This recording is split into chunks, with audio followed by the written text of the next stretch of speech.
Hello everyone, this is Gohart, and I would like to say, my goodness, E3 of this year and yesterday on the Sony conference, has been very amazing. And before they had left, I was so ecstatic, I nearly lost my voice when I like ah all loud. That's kind of scared my parents and my brother a little bit. So that game was none other than Resident Evil 2. Barry, where's Barry? And before we get truly down to business, I want to say this very, very fast.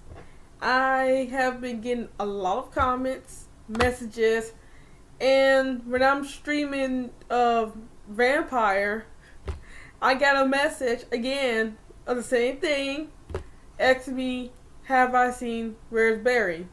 Well, guess what, you guys? He's back. Really? All you gotta do is just check his Twitter. So, that's about it on that part. So, let's get down to very much of a good business here.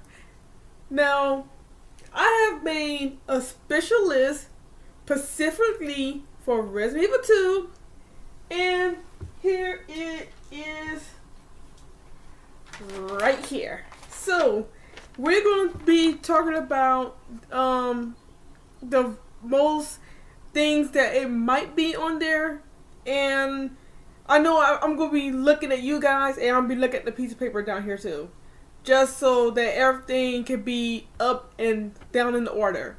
So the first thing that we're going to be talking about are the newer enemies. If there are newer enemies. Now we know that there's going to be lickers. We know that there's going to be zombies. We know there's going to be zombies dogs. We know that there's going to be alligators. We know that it's going to be a tyrant. We know that it's going to be William Birkins. So because it's a remake and because it's the lovable Capcom, what if they added new enemies like stronger zombie dogs, the return of prism heads, a mixture of the T and the G virus. I mean, you never know because it's a remake and it's brand new. So that's one of the things to look out for. And what about some of the enemies on from the Outbreak Files 1 and 2? Consider the fact that Resident Evil 3, Resident Evil 2, Outbreak Files 1 and 2 takes place at the same time, at the same place, nearly the same day. And not only that, just a little bit of spite of Resident Evil Operation Raccoon City will probably do too. So that's another thing right there.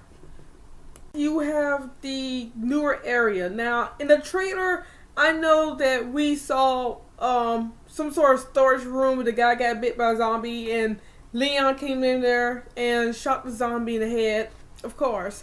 And in that trailer, in the pictures, if you see it, if you find it anywhere, you can see a bathroom there. You can see there's like underground. You already know there's underground, but there may be newer areas in the underground layer. You may even find Chief Iron's other area where he keeps all his kinky stuff in.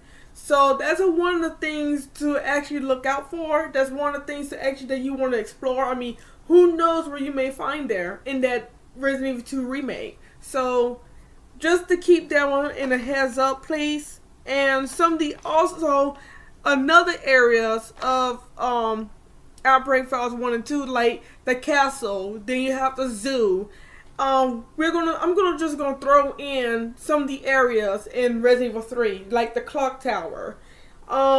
There's another area that could be added in there in Resident Evil 2 remake. And then you will have the gameplay mechanics. Now, as we saw in the trailer, the gameplay trailer, that the game is going to be over the shoulder view. Okay, don't mind that. That's totally fine. Now it's probably gonna have a classic mode also, where it's gonna be overhead view instead also. So that's fine too. But the gameplay mechanics here could be insist of co-op, which is local or online functions, which one player can be Leon and Ada, while player two can be Claire and Sherry, or player one can be Claire and Sherry, and player two Leon and Ada. It could actually go both ways because of the Leon A, Claire B, Claire A, Leon B, like it was in the classic, except it was with the disc. So that's another thing that could be added in the gameplay mechanic for Resident Evil 2 Remake. Another thing are the two systems, which is the panic system that was Future and Clock Tower 3, where Alyssa was be running from the enemies trying to kill her. And if the panic gets too high, then she gets frantic, she runs crazy, and it comes to the point when you one hit her, she's gone. We can have that there, and we can have the dodge and the cover system.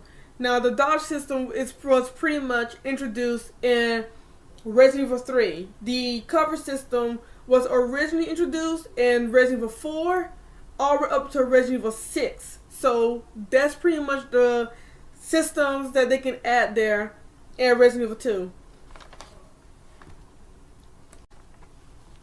Okay, let's be serious about this one. I mean, it's just Mercenaries and raid mode. Ain't really nothing special about it, but just shoot as many enemies you can, kill as much as you can, just to reach the higher score. That's all. Mercenaries. Or raid mode. Either or, it's good. Okay, you guys, we're almost down to the final wire. Now, as you guys may know, or some of you don't know, that there is already a pre-order price there. Of course, I want to do it too, so I don't blame you guys for saving a lot of money just to get broke for that beautiful game. So, I run along with you guys. But anyways, the DLC ideas here are more so of a scenario case, if you think about it. What I'm consisting of, since it's all taking place the entire time in Raccoon City, I know I got this like more than once. I know you guys are so tired of hearing about it. I was like, for the DLC for the scenarios could be Outbreak Files 1 and 2. Just so, because it's been out for so long on the PS2 and the servers are practically down, and you know, it'd be good to bring right back up because how internet is now in 2018, it just literally come back. So also you have another scenario for Hunk and Ada. Now we can understand Ada, we can understand her, not entirely understand, but you get what I mean. But Hunk, on the other hand, is another side of a coin. So, after the whole Resident Evil 2, the Raccoon City incident, we never seen or heard anything else from Hunk again, except only where it comes down to Mercenaries or raid mode. So, that's another thing. We would love to see Hunk's coming and full closure ending. That would be great. That would be abysmal. And last and not least, before I leave you lovely people, as you guys may know, E3 is still going on until the 14th of this week. So about 3 months later is going to be Tokyo Game Show, which is TGS of 2018. And it's going to be taking place around September 19th, 2018, Wednesday, all the way up to September 26th, 2018 on Sunday. So it's going to be a pretty long Tokyo Game Show. Hopefully, it'll show more on Resident Evil 2 and perhaps even some of you guys for Kingdom Hearts 3 and even more. So that's about it. Please leave a like, comment, and subscribe. Thank you. Stay blessed.